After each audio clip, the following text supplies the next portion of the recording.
that good? Okay, great. Thank you. Okay. Good morning. I'm honored to be here, particularly in the together co-sponsored by the Al Shanker Institute as well as the American Federation of Teachers. Thank you very much for inviting me here today. I don't have a prepared slide, but I wanted to highlight and talk about just what is artificial intelligence and how do we define it. So I'd like for each one of you just to take a moment and really think about what is artificial intelligence and what does that mean to you, and how do you think it's impacting you right now or anytime today? How is it impacting you? One definition by EDUCAUSE is that it refers to computer systems that undertake tasks usually thought to require human cognitive processes and decision-making capabilities. That, to me, is a very broad definition of what artificial intelligence is. Now, I'm not the computer scientist here. We have, I think, two who can speak to that and get more in depth. But also when I think of artificial intelligence, it's a very encompassing word. And even though that definition was, I've provided a definition, I'm sure both of you may have your own definitions, and each one of you have your own definitions. I think it's very important to highlight that it's a very broad umbrella word that encompasses a lot of technologies. And there are some things that we might view as being artificial, as being a practice or being artificial intelligence, but they may not be.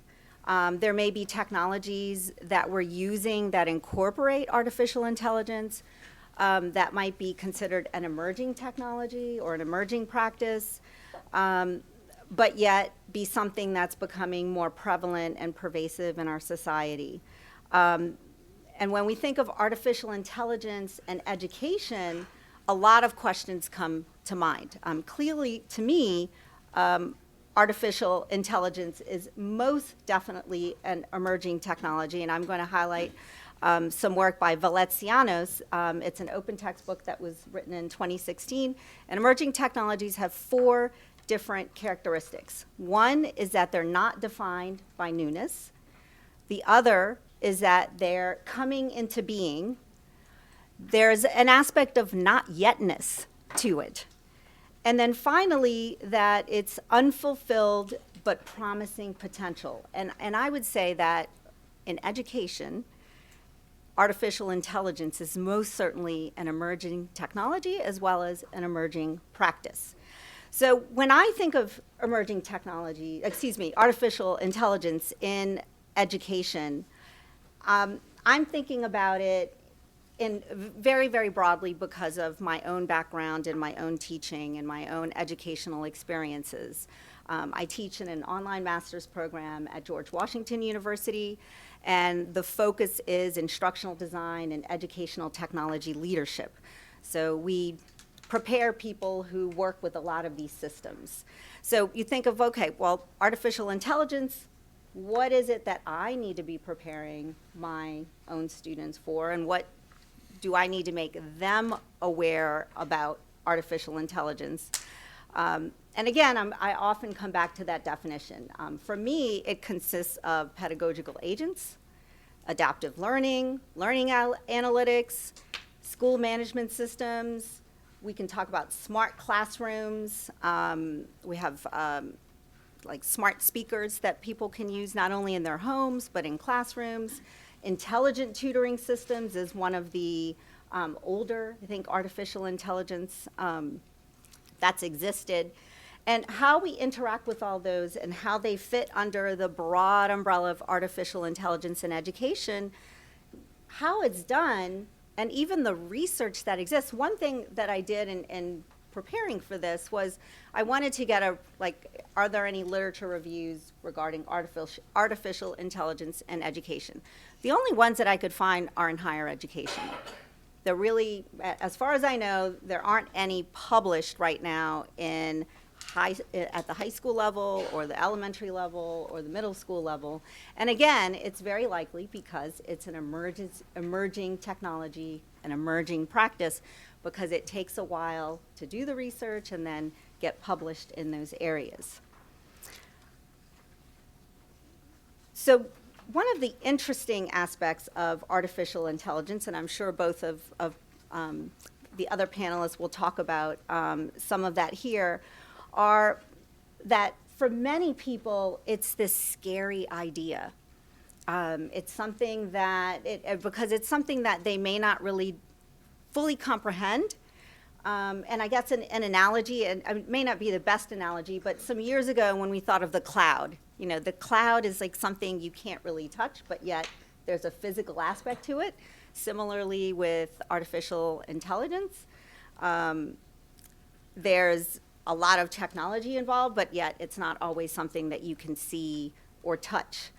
So it brings to mind a lot of moral, societal, legal consequences. I know for me, in my work, whenever I'm sitting in talks like this, or I'm sitting around the table at conferences with colleagues who are in the throes of conducting some research, one of the things that often comes up are concerns about privacy, about how data is being used, how decisions are being made about human beings and their lives, and how it could be for better or for worse.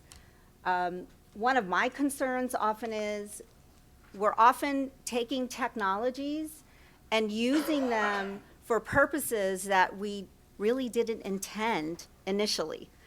So something like word processing, very basic, you might think. Well, in a lot of classrooms, you just have kids typing what, you know, just what they could do. They could handwrite it. That's not really a transformative way of using the technology. It's just taking this technology that was developed for another purpose, really for businesses, I would say, and then bringing it to the classroom and adapting it and figuring out ways how it might be used at the classroom level. I think similarly with a lot of AI systems, artificial intelligence, they're being developed for other purposes, and then in education, researchers and people who want to make money are thinking about how can we use this, and you know, how can we use these same systems and same tools and apply them in other settings. How much time do I have? Oh, 5 more minutes. Okay, I'm probably going to be a little bit shorter today. But I guess, in addition to how do we define it, the other questions are, what is the purpose?